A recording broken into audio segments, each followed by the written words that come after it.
Hello. Hello, James. How are you doing? Hey, Alex. How are you doing tonight? I'm pretty good. Glad we could have you on the show. How are you? How is everything going with the movie so far? Well, it's going really well. It's keeping me really busy because there's just a lot of different places we're going. Hello, James. How are you doing? Hey, Alex. How are you doing tonight? Oh, wait a sec. Let's see. My eggs Oh, out. sorry. I had. That's fine. Now we're good. Okay. I Technology. had the broadcast going there in the background. That's fine. No, I was listening. I was like, I know there was a noise coming from somewhere, but I couldn't figure it out. So I think we're good. But anyway, yeah, the film's going really well. The car wash is taking quite a journey for me, so I'm very excited about it. All right. Well, let's just get right to it then. What is that? What exactly is your new movie about? I know it's called The Car Wash. Can you give our listeners any more details about the movie, without giving too much away, of course? Absolutely. Well, The Car Wash is a film. It's a coming of older age story, and it stars Edith Ivey, who is most recently in The Curious Case of Benjamin Button. She Okay. played the piano teacher, and she was in that role for about a good half hour of the film, somewhere around the 45-minute mark. So if you enjoyed that film, you probably would recognize her. But it's a story about her visiting the local car wash and lube to kind of connect with the world closing in around her, because when you hit a certain age, I think there comes a time when all the people you knew, all the things you knew, start passing away. So this is a film that's kind of about youth versus experience and grappling with that older age. Okay. All right. How did you kind of come about this idea for a movie? Because I mean, it sounds really well planned out. Sounds really like the plot's really deep. I haven't personally seen it yet. I'd love to see it. As soon as you bring it out to Colorado, I'll go see it first chance I get. So how did you really come about the idea for this movie? Well, one of the things I do anytime I'm working on a project, and this can be scripted, documentary, whatever format I'm looking at using, I keep notes in my phone, and this actually creeps out some of my friends because if somebody has a conversation or somebody says something that's kind of witty, I'll write it down because that way I really believe that your best content comes from real life, and you have to mine from that field before you can make information and content that's accessible to audiences. So, in the case of the car wash, I was actually one day a few months ago in August sitting at my local car wash waiting for my car to be repaired, and this little old lady was sitting right next to me, and she goes, "My husband died," and that was all she said. It was long dialogue that takes place in the film, but I started thinking about that. I was like, why would this person just talk to a complete stranger like this and say, "My husband died"? That's just not something that me, Yeah, as a 21-year-old would ever think about doing to someone, because our generation is so, we're open but we're closed at the same yeah, time. that's a great conversation starter right there. Oh, hey, Right? what's up? My husband just died. How are you doing? Exactly. And it's like our generation, that's something we'd update on Facebook. That's something we'd send a tweet about. That's something we'd send a text message. But we wouldn't open up in the middle of a car wash and start talking about our personal lives to a stranger. It's just not something we do. So I kind of started thinking about my perspective and then started thinking about her perspective and then kind of juxtapose the two together to come up with the concept. Oh, okay. So you get a lot of. Sounds like you get a lot of your ideas, at least for the non-doc. Even I'm sure even for the documentary style movies. Sounds like a lot of your content comes from real life experiences and stuff like that. I actually kind of wanted to make a point really quick. Like one of the things I've talked about, not so much on this show, but more on my Friday morning show when I do a little bit more talking, is how people are really quick to judge people. Especially, I really brought this out with Tiger Woods, and what really happened to him. It seems like everybody had an opinion on it, whereas, and I really think that kind of got stuck behind people with Twitter and people with a blog, and even maybe just talking to each other or something like that. But if you really had to put your face out there and say it, maybe you wouldn't say it as much. And I really think that's a great point you make. Whereas maybe our generation is open to an extent. It's very closed off in the same sense as to we won't talk about it face to face. We'll talk about it Twitter to Twitter, Facebook to Facebook, Skype to Skype, things like that. And I think that's something that's really interesting, and it's kind of watching how communication's evolving, and this is starting with us and it's moving as we grow older. It's like we're connected all the time, we're talking all the time, but the face-to-face, the interpersonal stuff, every study that you read will say that interpersonal communication is really going down. So it's really interesting to me as a concept of study, and to apply it in an entertainment sense. I hope that somebody walks away with something from the film, and fortunately people have been. All right, good. Getting back more to your film, we'll talk more about Tiger Woods a little bit later. What challenges are out there for an up-and-coming filmmakers such as yourself that probably isn't there for more of maybe the bigger name person, maybe like a Martin Scorsese or a Steven Spielberg, those type of people? What's kind of different about what you do than what they do? Well, if you're Jerry Bruckheimer, you have a development deal and you have money behind you. Yeah, of course. James Cameron, you can spend 8 years on a film and, spend millions of dollars that you probably didn't have, but, it'll all work out. Right, I don't have that luxury. So for me, it's really important not to just make a film well, but to make it quickly and move to the next project. Because at my stage in the game, I've been doing this since I was like 17. You've got to build your credits, you've got to build your portfolio. So for me, it's a matter of being efficient. It's like, how many films can I turn out this year that are good, that get awards and go to festivals, but also can I efficiently move to the next product? Because in order to attract those investors and to get the financial people behind your products, you have to have the products to show for. It's not just making film, it's making sure it's matching it with the right audiences and getting it to the right people. So that's something that's really important, and I think that that's the biggest challenge for young producers.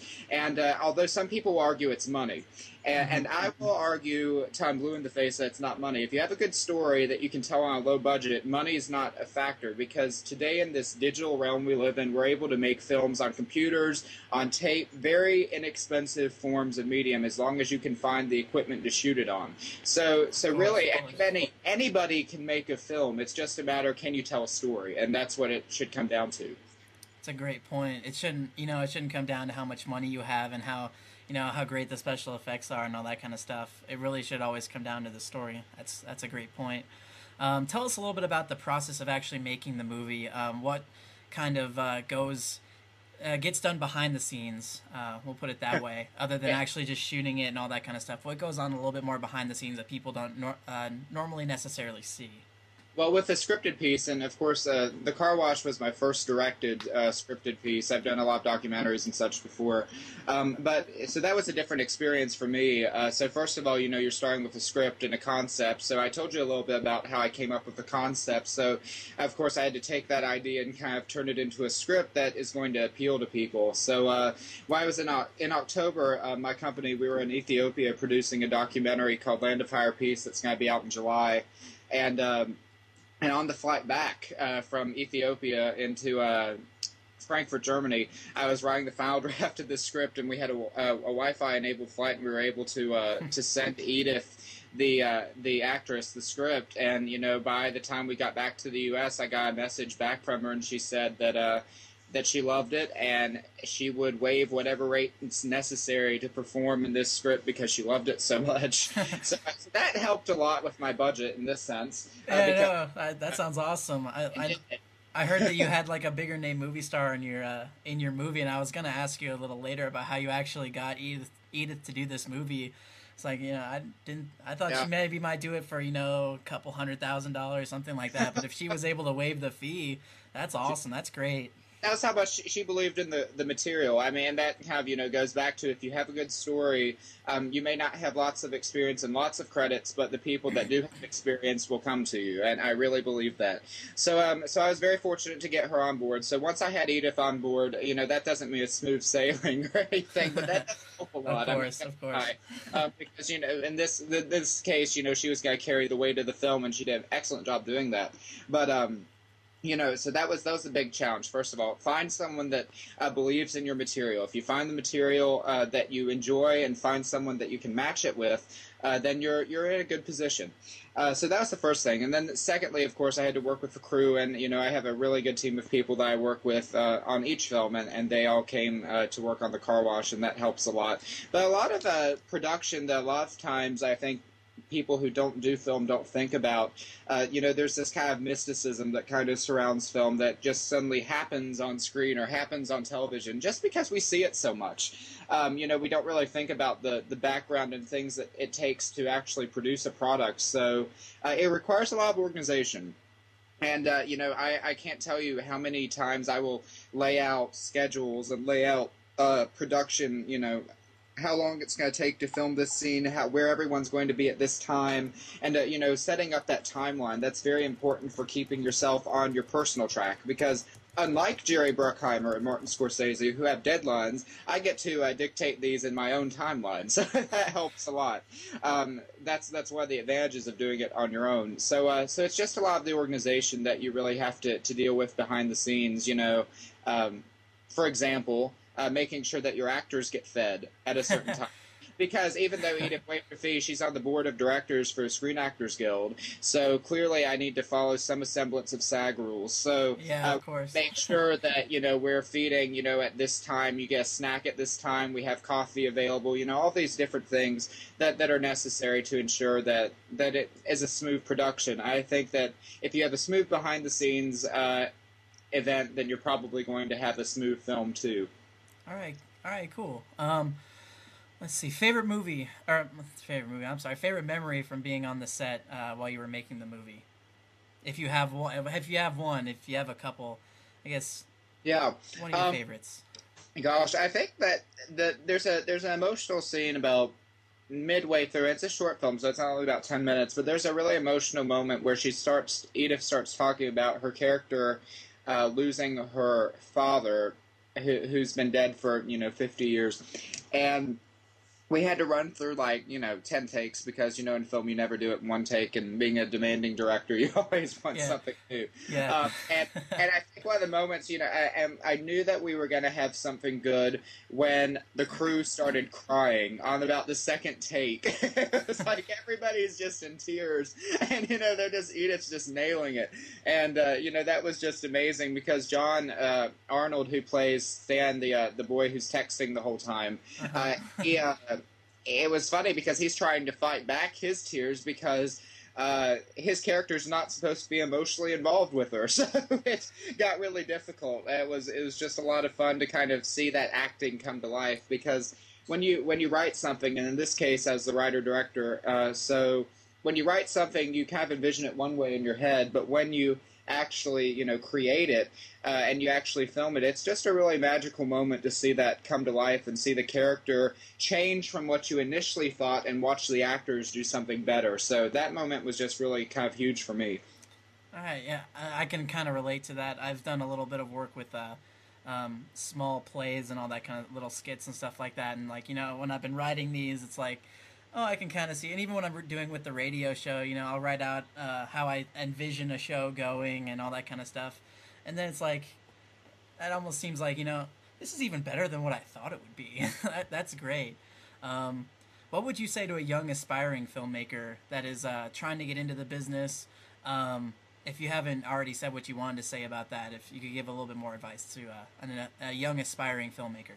Sure. Well, I mean, the thing is, a lot of people envision this filmmaking business as being, I kind of refer to it sort of as a moat, like in the medieval times, where you have this lovely little moat around the castle, and if the drawbridge isn't out, you can't step into film. But it's really not like that anymore. With digital media, with digital recording, and with non-linear editing systems, like Final Cut, Adobe, Avid, all these digital systems, you now have the opportunity to make things. So, it's not like, even 10 years ago where you have to worry about having film and worry about having, film stock and developing costs and, all of these different barriers to filmmaking. Now everybody can make a film. So the easiest way to learn how to make a film is to make one. And God knows the first few things that I ever did, I would never want to show to anyone. They're horrible. But you've got to get that stuff out of your system before you get to the good stuff. So just start making. Don't wait around to to let someone drop down the drawbridge and let you arrive. I mean, I'm certainly not to the point where I'd like to be yet, but I'm a lot further along than I could be, just because I've met so many people and made several projects that people like. So, it's just a matter of working. And if you're willing to work hard, then it's a great business for you. But if you think that you're just going to kind of walk in, this is the wrong industry. Of course, that's almost how it is with any industry, it seems Yeah. like. Any other film festivals that the car wash can be seen? I believe your last one was in New Jersey. Am I right on that? That's right. We had the Garden State Films Festival in Asbury Park, New Jersey, 2 weeks ago, and it was a huge hit. We had packed house, and that festival attracts about 40,000 people. So Wow. that's really interesting because there's only about 120 filmmakers and 40,000 people that want to talk to you. So I mean that was fun. And the next festival is in 2 weeks in Seattle at the National Film Festival for Talented Youth, which is really exciting for me personally because it's the only festival in the world that is made for people under 23 years old, and that's the only way you're eligible to get in. Mm-hmm. And it's sponsored by HBO, Nike, and Volvo. So it's a really huge festival. Yeah, those are some big names right there. That's no small feat. Thank you. But the car wash is going to be screening in the Seattle Center, and in the big 500-person theater with the huge surround sound in the middle of Seattle. I mean that you can't ask for much better than that. So I'm excited about that. Now we're waiting on about 7 or 8 festivals, and then there's a local one I'm doing this week. So yeah, it's definitely not done. All right, good to hear. That's great. Any other future projects in the works right now that you would like to let everybody know about? Well, as I said, there's the one that I did in Ethiopia in October. I produced that, did not direct it. Mark Stokes, one of my production partners, is the director of that film, and it's a project about orphans in foreign countries and how there are new emerging models to kind of look at how orphanages and how orphans' lives are being experienced. So we kind of compared the slums to this children's village that takes in children and their families and trains them with practical skills such as woodworking and metalwork, and they also give them an education so that way they can walk out into the real world, with skills that can make them money. And that's really important in third world countries, especially to know those practical skills. So that's been a very interesting journey for us, and we're currently editing it, and we're launching a nonprofit organization and an international symposium to go with it. And you can learn more about that at sustainhope.com. Right. And we're very excited about it. So, and then I'm doing another scripted piece later this year called Followed, which is a zombie film based on a story by Will McIntosh, who is a award-winning author who just got nominated for a Hugo Award, in addition to his many other nominations. So very excited about that film. All right, that's awesome. That's awesome. You have your own company, don't you? James Works Pictures, is that the name of your company? James Works Entertainment, but James yes. Works Entertainment. Okay, I'm sorry. That's fine. Of course, we're here with James Kicklighter. We're going to get a little bit away from the car wash, which was your most recent film that you're promoting right now. We're going to get into more of some